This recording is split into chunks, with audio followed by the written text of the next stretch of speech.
கர்த்தர் கொடுத்ததுனால கர்த்தர் நான் நன்றியோடு துதிக்கிறேன், ஸ்தோத்தரிக்கிறேன். நமக்கு எத்தனை வேதனைகள் வந்தாலும் நம்மளை தாங்கி சுமக்கிற ஒரு நல்ல தகப்பன். உலக தகப்பன் கை விடுவாங்கன்னு சொல்லி ஆண்டவரே சொல்லுவார். தாய் தகப்பன் கைவிட்டால் நான் உன்னை சேர்த்துக்கொள்வேன், நான் உன்னை கைவிடவே மாட்டேங்க. அந்த கைவிடாத தேவனை தான் இன்றைக்கி நம்ம ஆராதிச்சிட்ருக்கோம். நம்ம அவரை தான் விசுவாசிக்கோம், அவரை தான் எல்லாவற்றுக்கும் நம்மளை தகப்பனாக இருக்காருன்னு சொல்லி நம்ம விசுவாசித்து ஜெபிக்கணும். இன்றைக்கி நம்ம தலைப்பு என்னென்னா சுய ரத்தத்தினால் ரட்சித்தார். அவருடைய சுய ரத்தத்தினால நம்மளை ரட்சித்துக்காரு, நம்மளை பிள்ளையாக மாற்றிருக்காரு, நம்மளை எல்லாமான நீதிமானாக மாற்றி நம்மளை பரிசுத்தமாக மாற்றி எல்லாம் செஞ்சிருக்காருன்னு சொல்லி அந்த ரத்தத்தினால் செஞ்ச காரியங்களை தான் இன்றைக்கி நம்ம தியானிக்க போகிறோம். ஆண்டவர் பெரிய காரியங்களை நமக்கு கற்றுத்தருவார்னு சொல்லி நான் விசுவாசத்தோடு நம்ம ஜெயிப்போம். அந்த வசனத்தின் மூலமாக ஆண்டவர் நம்மளோடு பேசுவார். ஜெயிப்போம். நல்ல தகப்பனே உங்களுக்கு நன்றி செலுத்துவோம் சுவாமி. சொந்த சுய ரத்தத்தினால் எங்களை ஆண்டவரை தெரிந்து கொண்டீங்களே சுவாமி. நாங்கள் எங்கோ கிடந்தோம், எங்களை உங்களுடைய பிள்ளையாய் மாற்றினீங்க சுவாமி. அதுக்காக நன்றி. ரத்தத்தினால் பரிசுத்தமாக எங்களை வாழ செஞ்சுருக்கீங்களே, அதுக்காக நன்றி சுவாமி. எத்தனையோ உதவிகளை எங்களுக்கு தந்து எங்களை ஆண்டவரை அனைத்து காத்து வழிநடத்துறீங்களே. மனுஷன்லாம் கைவிடும் பொழுது எங்களை கைவிடாதபடி எங்களை கரம் பிடித்து தூக்குகிறீங்களே, அதுக்காக நன்றி சுவாமி. நீங்கள் செய்கிற நன்மைகளை நினைத்து உண்மை துதிக்கவும், உண்மையை ஆராதிக்கவும், உம்மிடத்தில் முழுவதுமாக நாங்கள் எங்களை அர்ப்பணிக்கவும் எங்களுக்கு இந்த நாட்களில் நீங்கள் உதவி செய்யணுமா ஜெபிக்கிற ஆண்டவரை. எங்களுடைய சொந்த விருப்பத்தின்படி போகாதபடி சுய ரத்தத்தினால் எங்களை சம்பாதித்து கொண்ட தகப்பனுடைய சித்தத்துக்கு முழுவதுமாய் அர்ப்பணித்து ஜெபிக்கிற பிள்ளைகளை நாங்கள் காணப்பட எங்களுடைய வாழ்க்கை ஆண்டவரே இந்த உலகத்திலே வாழ எங்களுக்கு நீங்கள் கிருபை பாராட்டணுமா ஜெபிக்கிற சுவாமி. அப்படின்னு செய்து வழிநடத்த போகிறதுக்காக நன்றி. வசனத்தை தியானிக்கும் பொழுது நீங்கள் எங்களோடு கூட பேசி கற்றுத்தாரும் ஆசீர்வாதம் பொறுப்பெடுத்துக் கொள்ளும். இது இந்த பிரசனை எங்களை தாங்கி வழிநடத்த நம்ம ஜெபிக்கிறோம். கர்த்தர் பெரிய காரியம் செய்வீர்னு நாங்கள் விசுவாசிக்கிறோம். துதிக்கான மகிமை எல்லாம் உண்மைக்கே செலுத்துக்கிறேன். இயேசு ரட்சகர் நாமத்தில் ஜெபங்கள் நல்ல பிதாவே, ஆமென். இந்த ஒரு பாடல் பாடிய ஆண்டவருடைய வசனம்.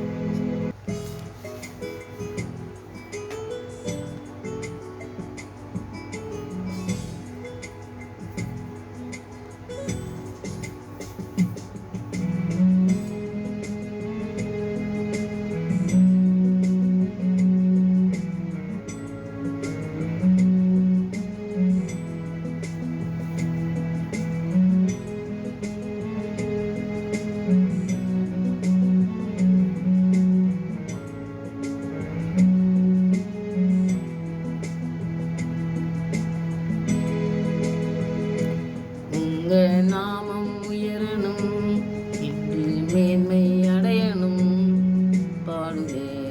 பாடுவோம் அல்லேலூயா.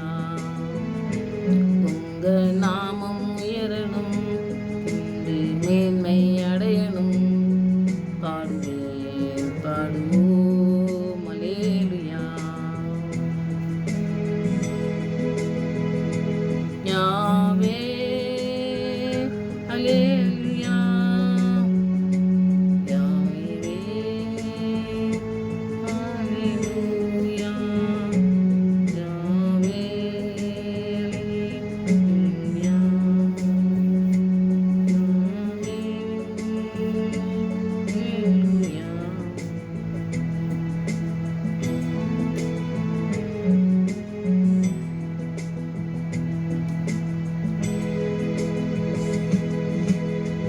பெருங்காற்றும் அடங்கி போகும், எக்கடலும் வழி திறக்கும், உங்க நாமம் உயர்த்தும் போது கண்மலையும் கரைந்து போகும்.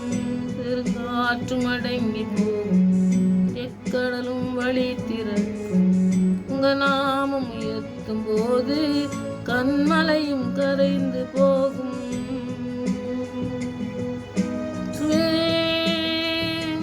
நாமமே உயரணும், அல்லேலூயா. இயேசுவே நாமமே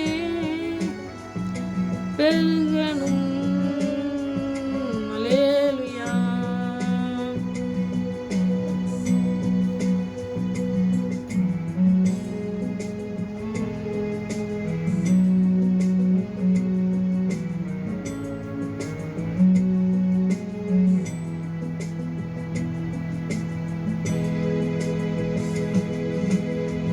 சிங்கத்தின் கபியிலும் தீச்சூள நடுவிலும் உங்க நாமம் உயர்த்தும் போது சேதங்கள் அணுகிடாது. நடுவிலும் உங்க நாமம் உயர்த்தும் போது சேதங்கள் அணுகிடாது. சுவே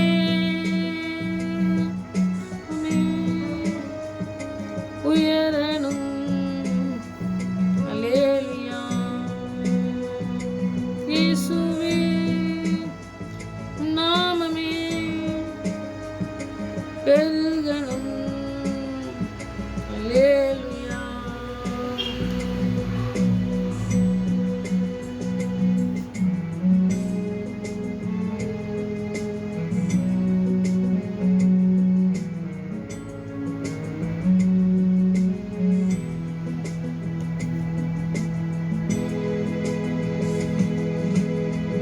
சிறைச்சாலை அடைப்பதில்லை, சங்கிலிகள் நிரந்தரமில்லை. உங்க நாமம் எத்தும் போது அசிபாரம் நிலைப்பதில்லை. சிறைச்சாலை அடைப்பதில்லை, சங்கிலிகள் நிரந்தரமில்லை. உங்க நாமம் உயர்த்தும் போது அசிபாரம் நிலைப்பதில்லை. இயேசுவே நாமமே உயரணும். அல்லேலூயா. இயேசுவே நாமமே பெருகணும். அல்லேலூயா. உங்க நாமம் உயரணும் என்று மேன்மை அடையணும். பாடுவோம். அல்லேலூயா. உங்க நாமம் உயரணும் இன்று மேன்மை அடையணும். பாடுவோம். அல்லேலூயா.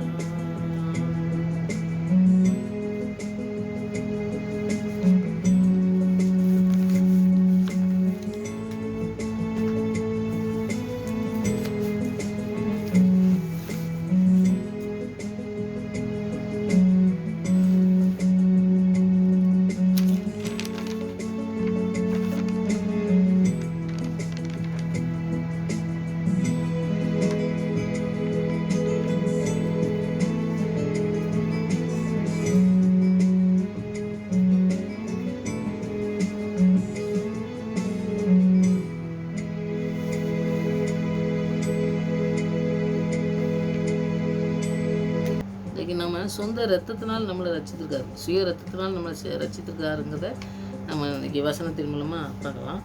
இப்போ அப்போஸ்தலர் நீங்கள் படித்து பார்த்தீங்கன்னாக்கி அது வந்து சபைக்கு வந்து அப்போஸ்தலரில் அவர் எழுதியிருக்கார், உள்ளது எழுதுனது. அதுதான் நம்ம அதை வந்து படிக்கும்பொழுது நம்ம சபைக்குன்னு ஜெபம் எடுத்துக்கிடக்கூடாது. நம்முடைய வாழ்க்கையில் எல்லா விதமான காரியங்களும் நம்ம செய்யும் பொழுது அது எப்படி இருக்கணும் அப்படிங்கிறத மொத்தத்தில் ஆண்டவர் வந்து சொல்கிறத பார்க்கணும்.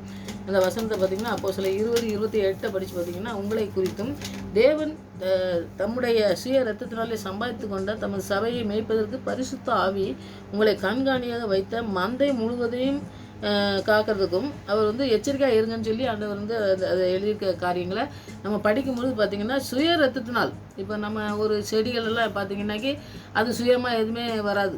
அது வந்து அதுக்கு வந்து ஆண்டவர் உருவாக்கி தான் அது வந்தது. அதனால தான் அவர் சுயரத்தம்னு சொல்கிறார். ஏன்னா சுயரத்தம்னா நாம் அவருடைய பிதாவினால் உருவாக்கப்பட்டு நம்மளை வந்து அவருடைய சொந்த பிள்ளையாக நம்மளை மாற்றிருக்காரு. நம்ம ஏதோ எங்கேயோ இருந்த நம்மளை வந்து அவருடைய பிள்ளையாக மாற்றிருக்காருன்னா சுயரத்தம். அவருடைய ரத்தத்தினால் நம்ம மீட்கப்படுறோம். அவரை போல் அவருடைய பிள்ளையாக நம்ம வளர்றதுக்கு நம்மளை வந்து எடுத்துருக்காரு. அந்த மாதிரி நீ சபையில் இருக்கணும். அதில் நான் இந்த சுயரத்தத்தினால் நான் சம்பாதிச்சதுனால நீ வந்து இந்த மேற்கிறதுக்குன்னு சொல்லும்பொழுது பார்த்திங்கன்னா சபையை பற்றி இதில் சொல்லியிருக்காரு. பரிசுத்த ஆவி உங்களை அந்த பரிசுத்த ஆவியானவர் உங்களை கண்காணித்து உன்னை நடத்துறதுக்காண்டி நான் சுயரத்தத்தினால் உன்னை சம்பாதிச்சு வச்சதை நீ எந்த இடத்துக்கு போனாலும் சரி நீ என்ன செய்யணும், பரிசுத்தமாக வாழணும். நீ ஆண்டோடைய பிள்ளையா நான் சுயரத்தத்தினால் எப்படி நான் வந்து உலகத்தில் வரும்பொழுது பிதா அனுப்புல நான் செஞ்சணும், அதுபோல் நீங்கள் செய்யணும். சபையில் செய்யணும், வெளியே போகிற எல்லா இடத்துலையும் நீ செய்யணும். அதுக்கு எச்சரிக்கையாக இருன்னு சொல்லி தான் அவர் எழுதுறாருன்னு நம்ம பார்ப்போம். அப்போ வசனத்தின் மூலமாக நமக்கு என்ன சொல்கிறாருன்னா, அவருடைய பிள்ளையாக நம்ம எத்தனையோ பிஸ்னஸ் பண்ணலாம், தொழில் ஏதோ பண்ணலாம், இல்லாட்டி ஏதோ நம்ம வீட்டில் கூட ஏதோ எந்த காரியமாக இருந்தாலும் நம்ம இந்த பொய் சொல்கிறது, மற்றவங்க பொருளுக்கு ஆசைப்படுறது, இந்த மாதிரி எந்த காரியமே ஆண்டவருடைய பிள்ளையா நம்ம சுய ரத்தத்தினால் அவர் சம்பாதிச்ச பிள்ளையாக இருக்கும்பொழுது அவருடைய பிள்ளையா அவருக்கு என்ன பிடிக்குமோ அது மாதிரி தான் நம்ம இருக்கணும்னு சொல்லி தான் அவர் சொல்கிறாரு. அப்போ அதுக்கு எதிராக இருக்கும்போதே அவருக்கு கீழ்ப்படுத்தல் இல்லைன்னு தான் நம்ம அர்த்தம். நிறைய பேர் ஊழியம் பண்ணும்போது பாருங்கள், நிறைய பேர் பணம் நிறைய தேவைப்படும். அவங்களுடைய வாழ்க்கையில் நிறைய காரியங்களுக்கு அவங்க நம்ம ஏதோ சம்பாதிச்சு ஒன்றாந்தேதி ஆகிட்டுனா சம்பளம் வந்துடும் நமக்கு அப்படின்னு சொல்லி கவர்மெண்ட் வேலை பார்க்குறவங்க இருப்பாங்க. அப்படிலாம் அவங்களுக்கு கிடையவே கிடையாது. ஆண்டவர் அவங்களுக்கு ஆசீர்வதிச்சு கொடுக்கணும் தான். நிறைய மிஷினரிகள்லாம் பாருங்கள், பணம் வேணும்ட்டு யார்ட்டையுமே கேட்கவே மாட்டாங்க, ஆண்டவர் ஜெபம் பண்ணுவாங்க. நீங்கள் நிறைய பழைய மிஷினரிகள்லாம் படித்து பார்த்தீங்கன்னாக்கி அவங்கெல்லாம் பணத்துக்காண்டி போகிறதே கிடையாது, ஆண்டவர் ஜெயிப்பாங்க, ஆண்டவர் யார் மூலமாவது செய்வாங்கன்னு சொல்லி நம்ம பார்க்கலாம். அப்போ நம்முடைய வாழ்க்கையில் எல்லா காரியங்களையும் ஆண்டவருக்குன்னு நம்ம அர்ப்பணிக்கும்போது, ஆண்டவருடைய பிள்ளையாக இருக்கும்பொழுது ஆண்டவர் எல்லாம் செய்வார்னு சொல்லி அர்ப்பணிக்கிற பிள்ளைகளாக இருக்கணும் தான் இந்த இடத்துல அவர் சொல்கிறாரு. அவருடைய பிள்ளையாக மாத்திரம் இருக்கிறதுக்கு நம்ம மற்ற பொய் சொல்கிறது, மற்ற இந்த காரியங்கள்லாம் செய்யக்கூடாது அப்படிங்கிறது தான் இது இங்கே சொல்கிறாரு. அப்போ நீங்கள் பரிசுத்த பிள்ளையாக இருக்கணும், எச்சரிக்கையாக இருக்கணும்னாக்கி என்னது, அந்த மாதிரி காரியங்கள் வராதபடி நீ வாழ்க்கையில் நடக்கிறதுக்கு பவுல் நிறைய திருப்பி எழுதுவார். அவங்க கூட இருக்கவங்களுக்குலாம் சொல்லுவார், இந்த மாதிரி இருக்கணும்னு சொல்லி நிறையா எழுதியிருக்க நீங்கள் பார்க்கணும், பரிசுத்தமாக இருக்கணும், நிறைய காரியங்கள் நம்ம கற்றுக்கலாம்.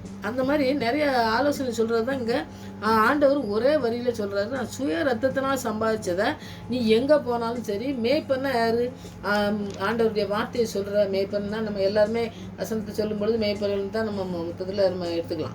அப்படி இருக்கும்பொழுது அவங்க மேய்ப்பனாக இருந்து பரிசுத்த ஆவினால் நீங்கள் இருக்கிறதுக்கு அவங்களெல்லாம் கண்காணித்து நீங்கள் எப்படி நடத்தணும் அப்படின்னு சொல்லி இருக்கும் பொழுது நீ பரிசுத்தமாக இருக்கணும், நீ ஆண்டவருடைய பிள்ளையாக இருக்கணும், எப்படி வளர்ந்து இருக்கணும் அப்படிங்கிறத ரொம்ப முக்கியமாக இந்த வசனத்தை நீங்கள் தியானிங்க. ஆண்டவர் நிறைய உங்களோட கூட பேசுவார். நான் சுருக்கமாக சொல்லினாலும் நீங்கள் நிறைய இந்த இடத்த சுய ரத்தத்தை பற்றி நீங்கள் தியானிக்கும் போது ஆண்டவர் உங்களோட கூட பேசி நிறைய காரியங்களை கற்று தருவார்னு சொல்லி நான் விசுவாசிப்பேன். ஜெபிங்க, ஆண்டவர் பெரிய காரியங்களை நமக்கு செய்வார். அடுத்தது பார்த்திங்கன்னாக்கி இந்த சொந்த ரத்தத்தினால் அதுதான் நம்ம தலைப்பதும் சுய ரத்தத்தினால் நம்ம ரசித்திருக்காருன்னு சொல்லி, அதனால ரோமரில் பார்த்திங்கன்னா ரோமர் 5:9 நீங்கள் படித்து பார்த்தீங்கன்னா, நாம் அவருடைய ரத்தத்தினாலே நீதிமானாக்கப்பட்டிருந்து கோபாக்கினை நீங்களாக்கி அவராலே நாம் ரட்சிக்கப்படுவது அதிக நிச்சயம். ஏன்னா ரத்தத்தினால நீதிமான ஆக்கியிருக்காருன்னு சொல்லி நம்ம பார்க்கோம். அப்போ நம்ம நீதிமான் தான் நம்ம பெரிய பரிசுத்தவனா அப்படி இல்லை. ஆண்டவர் பாவம் செஞ்ச நம்முடைய காரியங்களெல்லாம் எடுத்து நீதிமானாக மாற்றிருக்காரு. அப்போ நம்ம அந்த பாவத்துக்கு திருப்பி பாவத்துக்கு செத்து நீதிமானாக மாற்றிருக்காரு. அப்போ அந்த நீதிமானாக தான் மாற்றிருக்கிறதுனால அவர் ரட்சிக்க அந்த பெரிய கோபாக்கிய நிலையில் தான் நம்மளை நீங்களாக்கி ரட்சிருக்காரு. அடுத்தது ரட்சிப்பையும் பெற்றுக்கொள்ளணும். ஆண்டவருடைய ரட்சிப்பை பெற்றுக்கொண்டு ஆண்டவருடைய ரட்சிப்புக்குள் நம்ம இருந்தால் தான் அந்த நீதிமானம் ஆக்குறது, அந்த நீதிமானில் இருந்து நம்ம வாழ்க்கையில் எல்லா காரியங்களும் செய்ய முடியும் அப்படிங்கிறத இந்த இடத்துல ரோமரில் நம்ம எழுதுறதை நம்ம பார்க்கோம். பவுல் நிறைய ஆண்டவர் அழைச்சி அனுப்பின ஒரு மனுஷன். அதனால் அவர் எழுதின நிறைய காரியங்கள் நமக்கு நிறைய வாழ்க்கையில் நம்ம அதை கடைபிடிக்கும்போது நிறைய ஆண்டவர் சொல்கிறத நம்ம செய்ய முடியும். அதில் நம்ம நிலச்சி நிற்கணுன்னாக்கி அந்த வசனங்களை தியானிக்கும் போது தான் நம்ம செய்ய முடியும். அதனால் நீதிமானம் ஆக்கப்பட்டிருக்கிற மாதிரி ரட்சிக்கதும் நிச்சயமாக அந்த செய்வார். நமக்கு நீதிமானம் முதல்ல மாறணும், பரிசுத்த வர மாறணும், பரிசுத்த ஆவியினால் நிறைக்கப்பட்டு பாவத்தை நம்ம கழுவி பரிசுத்தமாக மாற்றிருக்க ஆண்டவருக்கு பிள்ளையாக மாறணும். அதனால் ஆண்டவர் நம்முடைய ரட்சிப்பு கிறிஸ்துவின் ரத்தத்தினால தான் நமக்கு உண்டாயிருக்கனால அவர் உயிர்த்தெழுந்து ஜீவனில் அவர் உயிர்த்தெழுந்து அவர் உயிரோடு இருக்கார். இன்றைக்கும் நம்ம மறித்தேன் ஆனாலும் சதா காலம் உயிரோடு இருக்கிறேன்னு சொல்லியிருக்காரு. அப்படி ஜீவனை விட்டு நமக்காண்டி உயிரோடு இருக்கிறதுனால அவர் நம்முடைய பாவங்களை மாத்திரம் மன்னிக்கிறது இல்லை, அவர் எல்லா விதமான காரியங்களையும் நமக்கு அவருடைய பிள்ளையாக மாற்றி அவருடைய ரட்சிப்பை நமக்கு தந்து அவரோட ஒப்புரவாகிறது, அவரோட பிள்ளையாக மாறி அவருக்கு பிள்ளையாக நம்ம இருக்கோங்கிறத உறுதிப்படுத்தி நம்ம செய்யக்கூடிய ஒரு காரியங்களை ஆண்டவர் செய்கிறத நம்ம பார்ப்போம். அப்போ அப்படிப்பட்ட காரியங்களில் ரத்தத்தினால் கழுவப்பட்டோன்னு சொல்லிகிட்டே இருக்காமல் அவருடைய சொந்த ரத்தத்தினால் நம்ம கழுவப்பட்டு நீதிமானாக மாற்றிருக்கோம், ரட்சிப்பை பெற்றிருக்கோம். எல்லாத்துக்கும் தான் அவர் எப்படி நடக்கணும்னு சொல்லியிருக்காருங்கிறது முக்கியமாக நம்ம இந்த அப்போஸ்தலர்ல படித்த காரியங்களை நம்ம நடத்துறதுக்கு தான் அதுதான் முக்கியமானது. மற்ற காரியங்களை செய்யும் பொழுது அந்த காரியத்தை செய்யும் பொழுது மற்ற காரியங்கள் ஆண்டவர் ஆவியானவர் எல்லாவற்றையும் நமக்கு நடத்தி செல்வார்.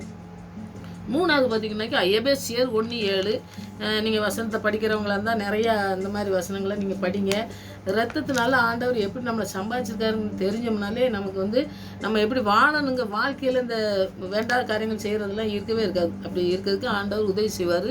அதனால் இந்த ஆண்டவருடைய ரட்சிப்பை நிறைய நம்ம படிக்கணும். நிறைய வசனங்கள்லாம் இருக்குது, அதெல்லாம் நீங்கள் படிங்க. இப்போ எபேசியர் 1:7 பார்த்திங்கன்னா அவருடைய கிருபையின் ஐஸ்வர்யத்தினால் படியே இவருடைய ரத்தத்தினாலே பாவம் மன்னிப்பாகிய மீட்பு இவருக்குள்ளே நமக்கு உண்டாயிருக்கிறது. ஏன்னா கிருபையை நம்ம ஆண்டவர்கிட்ட பெற்றுக்கொண்டோம். அது ரத்தத்தால் தான் பாவ மன்னிப்பு பெற்றுக்கொண்டிருக்கோம். இவருக்குள்ளே நமக்கு எல்லாம் உண்டாயிருக்குன்னா அவருடைய கிருபை, அவர் வந்து ஐஸ்வர்யவானாக இருந்தார். ஆனால் நமக்கு அடுத்து தரித்திரனாரு. நம்மளை வந்து இப்போ நம்ம தரித்திரனாக இருக்கக்கூடாதுங்கிறதுக்கு தான் அவர் வந்து அந்த தரித்திரத்தை சுமந்தார். அப்போ அப்படிப்பட்ட ரத்தத்தினால் நம்மளை பாவ மன்னிப்பு எல்லாம் தந்து நம்மளை நடத்துகிற ஆண்டவருக்கு வந்து நாம் எப்படி இருக்கணும் அப்படிங்கிற அந்த வாழ்க்கையில் வாழ்கிற ஒரே வாழ்க்கை. அடுத்தது நியாய தீர்ப்பு. அப்போ நியாய தீர்ப்பில் நம்ம ஆண்டவர்கிட்ட எப்படி நிற்கணும் அப்படிங்கிறது அந்த வசனங்கள்லாம் படிக்கும்பொழுது நிறைய நமக்கு காரியங்களை ஆண்டவர் கத்துறதை நம்ம உணர முடியும். அதனால் அந்த காரியங்கள்லாம் நீங்கள் படிங்க. பாவ மன்னிப்பை மீட்டு ஆண்டவர் தான் நம்மளை மீட்டு எடுக்க முடியும். அவருடைய ரத்தத்தினால, சுய ரத்தத்தினால நம்மளை சம்பாதிச்சிருக்கிறத நம்ம அந்த உலகத்தில் வாழும்பொழுது அந்த ஆண்டவர் என்ன சொன்னாரோ அதுபடி நம்ம வாழ்கிறதுக்கு நம்ம அர்ப்பணித்து ஜெபிக்கிற பிள்ளைங்களா இந்த நாட்களில் இருக்க ஆண்டவர் உதவி செய்ய ஜெபிப்போம். 4வது பார்த்திங்கன்னா கொலோசியர் 1:20 நீங்கள் படித்து பார்த்தீங்கன்னா அவர் வந்து எப்படி சொன்னார். இந்த கொலோசியர் நீங்கள் படித்து பார்த்தீங்கன்னா 1:14-20 படித்து பார்த்தீங்கன்னா இந்த உலகின் அனைத்து படைப்புகளும் அந்த கிறிஸ்துவின் கீழே தான் இருந்தது. அவருடைய ரத்தத்தினால கழுவப்பட்ட பிள்ளைங்கள் தான் நாம்.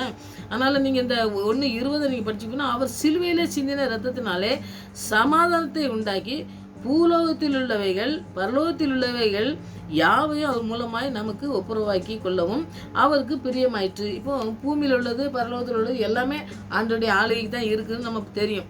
அவர் சிலுவையினால் சிந்தப்பட்டதை சமாதானத்தை தந்து இங்கேயே சமாதானம் அங்கேயே சமாதானமாக இருக்கணுங்கிறது தான் ஆண்டோடைய விருப்பம். ஆனால் நம்ம பூமியில் இருக்கும் பொழுது எத்தனை பணம் சம்பாதிக்கிறதுல எத்தனை ஏமாத்து, ஆண்டவருக்கு பிரியமில்லாத காரியங்கள் எத்தனை செய்கிறாங்க மனுஷங்க. செஞ்சுட்டு அது செய்கிறதுனால என்ன ஆகுதுன்னா ஆண்டவரோட ஒப்புரவாகிறது இல்லை. அவருக்கு பிரியமானது செய்யாததுனால நம்ம வந்து இந்த காரியங்கள் தான் ஆண்டவர் சொல்கிற காரியங்கள் நமக்கு இருக்கிறது இல்லை. நமக்கு சமாதானம் இல்லை. நமக்கு வந்து அவரோட ஒப்புரவாகி அவரோட கூட நம்ம பேசுகிற அந்த அனுபவம் இல்லை. அதுக்கு தான் ஆண்டவருக்கு பிரியமில்லாத வாழ்க்கை வாழும்போது வாழ்க்கையில் நிறைய காரியங்கள் நமக்கு அந்த இது ஆண்டவரோட ஐக்கியம் இல்லாதனால தான் நம்ம வாழ்க்கையில் வந்து நம்ம ஏதோ முடிவு எடுப்போம். அந்த முடிவு எடுக்கிறதுனால நம்ம வாழ்க்கையில் நிறைய காரியங்கள் வந்து நம்ம வாழ்க்கையில் கஷ்டப்படுறதை நம்ம பார்ப்போம். அப்போ ஆண்டவர் வந்து நமக்கு எப்படி ஆண்டவர் நம்மளை நடத்துகிறாரு அப்படின்னா அந்த காரியங்களை அந்த விளக்கங்களை நீங்கள் படித்து பார்த்தீங்கன்னா இந்த உலகத்தில் அனைத்து படைப்பும் வந்து ஆண்டவருடைய அவர் படைச்சார். ஒரு விதையை போட்டால் தான் முளைக்கும். அது விதையை வந்து யார் உருவாக்குனது? ஆண்டவர் தான். அப்போ ஆதியாமத்தை தான் நம்ம படிக்கணும். இப்போ சுயன்னு சொல்லி நம்ம சொல்லும் பொழுதே சுய ரத்தனால் சம்பாதிச்சாருன்னு சொன்னும் போதே பார்த்தீங்கன்னாக்கி சுயமாக எதுவுமே ஒரு விதை முளைக்கிறதுல எதுவுமே செய்யாது. ஆண்டவர் முதல்ல உருவாக்குனதுனால வந்தது தான். அப்போ ஆண்டவருடைய சுயரத்தம் இங்கே ரொம்ப முக்கியமானது. அப்போது இந்த உலகத்தில் வந்து அனைத்து படைப்பும் ஆண்டவர் கீழே இருக்கணும் அப்படின்னு சொல்லி படைக்கும் பொழுது அந்த மனுஷன்லாம் பார்த்திங்கன்னாக்கி ஆண்டவர் கீழே இருக்க மாட்டேன், உங்களுடைய சித்தத்துக்கு நான் நடக்கிறதுக்கு எனக்கு அதெல்லாம் எனக்கு பிடிக்கல அப்படின்னு சொல்லி அவன் இஷ்டத்துக்கு கீழ்ப்படிஞ்சிட்டு அவனுடைய வாழ்க்கையில் என்ன யார் சொல்கிறாங்களோ அவங்களுக்கு கீழ்ப்படிஞ்சிட்டு போகும்பொழுது தான் அந்த ஒப்புரவாக்க வாழ்க்கை இல்லாதனால நிறைய காரியங்களும் வாழ்க்கையில் இந்த அலை மோதிச்சுனாக்கி எப்படி இருக்குன்னு சொல்லி ஒரு பாட்டு கூட இருக்கும் பார்த்திங்களா. அந்த மாதிரி ஒரு இடத்துல போய் நம்ம இருக்கும்போது அந்த இடத்துல ஒரு சரியான ஒரு முடிவு எடுக்க தெரியாதனால என்ன ஆகும்னா வாழ்க்கை படகுல இந்த சுக்கான்லாம் போகும் பாருங்க, அந்த மாதிரி வாழ்க்கை படகு போயிடுச்சுன்னா அப்புறம் எங்கே போகணும்னு தெரியாதபடி போய் நிறைய வாழ்க்கையெல்லாம் தோல்வி அடைந்தாங்க பார்த்திங்களா. அந்த மாதிரி ஆண்டவர் வார்த்தைக்கு கீழ்ப்படிஞ்சு ஆண்டவர் நமக்கு என்ன சொல்லியிருக்காரு உலகத்தில் அனைத்தையும் படைச்சி வச்சு நமக்கு எல்லாம் சொல்லி எல்லாம் செஞ்சு இப்படி இருக்கணும் அப்படின்லாம் எல்லாத்தையும் கற்று தந்த பொழுது கூட ஆதாம் ஏவாளும் எல்லாத்துக்கும் எல்லாம் தந்திருக்கேன், எல்லா வசதியும் உனக்கு செஞ்சு தந்திருக்கேன், நீ இந்த பழத்தை மட்டும் சாப்பிடாத அப்படின்னு சொன்னால் அந்த கீழ்ப்படியாதனால தான் அந்த இடத்துல தண்டனையை கொடுக்குற ஆண்டவர். அதே மாதிரி தான் இங்கேயும் பார்த்திங்கன்னா உலகத்தில் வாழும்பொழுது நம்ம ஆண்டவருடைய வார்த்தைக்கு கீழ்ப்படிஞ்சு வாழும்பொழுதோ ஆண்டவருடைய நம்ம தான் எல்லாத்துக்கும் ஆண்டவர் இருக்காரு, நமக்கு எல்லாமே அவர் செய்வார், அவர் இப்போ சொன்னபடி நம்ம நடந்தால் என்ன அப்படின்னு சொல்லி நம்ம அர்ப்பணித்து ஜெபிக்கும் பொழுதே நம்ம வாழ்க்கையை அர்ப்பணிக்கும் பொழுது ஆண்டவர் நம்மளை நடத்துறதை நம்ம பார்க்க முடியும். அப்படி இல்லாமல் தன்னுடைய சொந்த திட்டத்துக்கு போய் நிறைய கீழ்ப்படியாமல் நிறைய கஷ்டப்படுறவங்களையும் நம்ம பார்த்த பிறகும் கூட சிலர் வந்து திருந்துவாங்க, சிலர் திருந்தாமல் இருக்காங்க. அப்படி இருக்கும் பொழுது ஆண்டவருக்கு கீழ்ப்படிஞ்சு ஆண்டவரோட கூட ஜெபிக்கிற பிள்ளைங்களா, ஆண்டவர் சொன்ன வார்த்தை கீழ்ப்படுகிற பிள்ளைங்களா, ஆண்டவரோட எத்தனை நாள் நான் சம்பாதிக்கப்பட்டிருக்கேன், நான் அவருடைய பிள்ளை, அவரை போல் நான் வாழணும் அப்படின்னு நான் ஜெபிக்கணும், அவரை போல் இருக்கணும், அவரை போல் வாழணும், அவரை போல் ஜெபிக்கணும், அவர் என்னென்னலாம் சொல்லி தந்திருக்காரோ அதுபடி நடக்கணும், அவருக்கு கீழ்ப்படியாது, அவருக்கு பிடிக்காத காரியங்களை செய்யக்கூடாது. இப்படி இந்த உலகத்தில் வாழும்பொழுது நாம் வாழும்பொழுது நாம மாத்திரம் இல்லை மற்ற மற்றவங்களையும் அப்படி வாழறதுக்கு நம்ம அர்ப்பணித்து ஜெபிக்கும் பொழுது மற்றவங்களையும் நம்ம கொண்டு வர முடியும் ஆண்டவருக்கு. அப்படிப்பட்ட காரியங்களை இன்றைக்கி செய்யணும்னு சொல்லிட்டு ஆண்டவர் நம்மளை தேடி நம்மளை சிலுவையில் ரத்தம் சிந்தி நம்மளை மீட்க வந்தார். அவர் பிள்ளையாக நம்மளை மாற்றியிருக்காரு. அவருடைய பிள்ளையாக மாறி இருக்கும் பொழுது உலகத்தில் நிறைய பேர் தாய் தகப்பன் மாதிரிலாம் நிறைய பேர் செய்வாங்க. ஆனால் செய்யாமல் விட்டுறதையும் நம்ம பார்க்கும். ஆனால் அப்படி கிடையாது. நம்ம ஆண்டவர் எல்லாரையும் நல்ல தகப்பனாக இருக்கார்.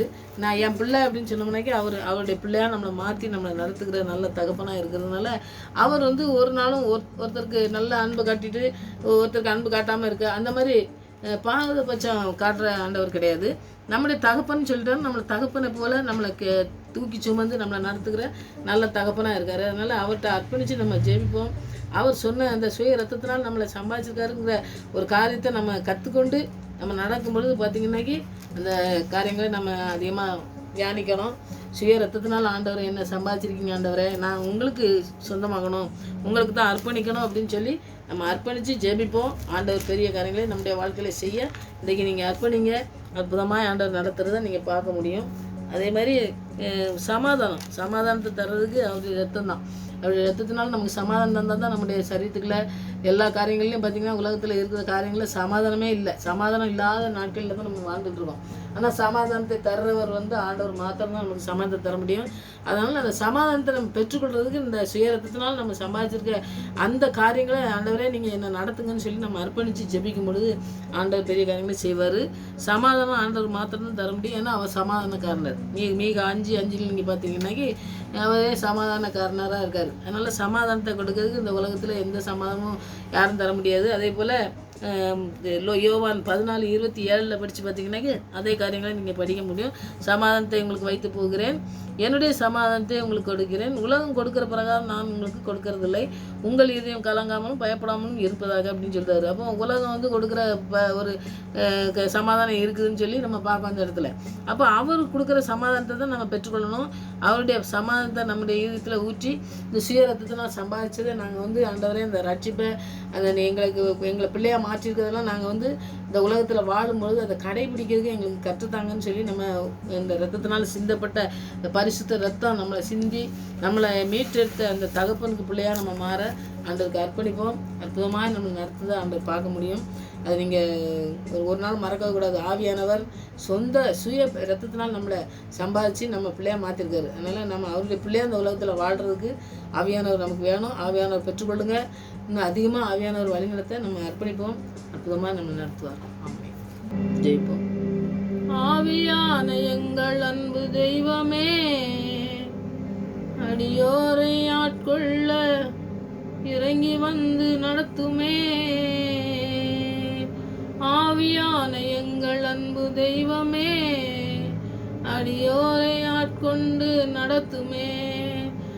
ஆட்கொண்டு எங்களை அனலாக்கும், ஆட்கொண்டு எங்களை அனலாக்கும், அன்பினால் இன்று அலங்கரியும், அன்பினால் இன்று அலங்கரியும். ஆவியான எங்கள் அன்பு தெய்வமே, அடியோரை ஆட்கொண்டு நடத்துமே. ஆம் சுவாமி, உங்கள் ஆவியானவர் மாத்திரம்தான் எங்களுக்கு பலம் தந்து எங்களுக்கு எத்தனை இக்கட்டுகள் வந்தாலும் நடத்த பலம் தந்து வழி நடத்துகிறவராக இருக்கீங்க சுவாமி. நன்றி ஆண்டவரே. எங்களுக்கு காவலாய் தூதர்களை அனுப்பி எங்களை காத்து வழி நடத்துறீங்க சுவாமி. அக்கா நன்றி ஆண்டவரே. எங்களுடைய வாழ்க்கையில் நடந்த சம்பவங்களை நினைத்து நாங்கள் ஆண்டவரை கலங்கி தவிக்காதபடி எல்லாவற்றையும் மாற்ற வல்லமுள்ள தேவனுடைய ஆண்டவரே கரத்திலே நாங்கள் அர்ப்பணித்து ஜெபிக்க எங்களுக்கு கற்றுத்தர வேண்டுமா ஜெபிக்கிற சுவாமி. சுய ரத்தத்தினால் எங்களை மீட்டு கொண்டீங்க, எங்களை நீதிமானாக மாற்றினீங்க சுவாமி. எங்களை பிள்ளைகளாக மாற்றினீங்களே, அந்த காரியங்களை நாங்கள் கற்றுக்கொள்ள எங்களுக்கு நீங்கள் உதவி செய்யுங்க சுவாமி. உங்களுடைய சொந்த பிள்ளையாக இருக்கும் பொழுது ஆண்டவரே நாங்கள் இந்த உலகத்துக்கு ஏற்ற வேஷம் தெரியாதபடி, உலகத்துக்கு ஏற்ற மாதிரி நாங்கள் நடக்காதபடி, சுய ரத்தத்தினால் சம்பாதித்த பிள்ளையாக நாங்கள் வாழ எங்களை நாங்கள் அர்ப்பணிக்கிறோம் சுவாமி. பிள்ளைகளை அர்ப்பணிக்கட்டையா, அர்ப்பணிக்கிற ஒவ்வொரு பிள்ளைகளையும் நீங்கள் ஆசீர்வதித்து வழிநடத்தமாக ஜெபிக்கிறேன் ஆண்டவரே.